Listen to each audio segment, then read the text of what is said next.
Is it ever possible to truly be original, or has everything already been done?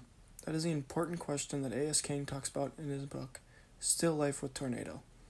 A lesson I have learned from this book is that abuse can have an enormous effect on somebody's mental health, and that someone who struggles with their mental health can always find help somewhere.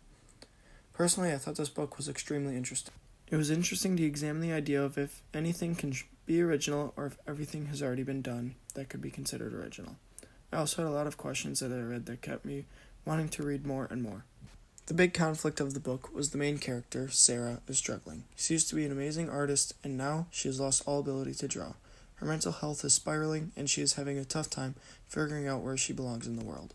I would recommend this book because it is a suspenseful book that will stop you from putting it down. It also provides unique insight into the world of mental health and finding yourself as a person.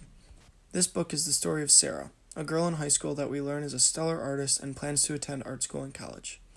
Early in the story, however, Sarah loses all motivation to draw. Her teacher hands her paper one day, and she completely blanks out. She panics because she has never felt so inspired before. Sarah is devastated. She stops going to school and shuts her family out completely. As she was wandering the city one day, when she should have been in school, she ran into her 10-year-old self that told her to try and remember her trip to Mexico, and that will help her deal with her pain. What happened to Sarah and her family in Mexico that has left her so scarred? You have to read to find out. An important quote I found in the story is, "You can't change people with love. It doesn't work that way." I think this quote is important because Sarah is saying that no matter how hard you try and love someone, you cannot change them unless they want to change themselves. This is a great book that depicts the story of a young girl struggling with her own mental health. It is a great read that I would recommend to anyone.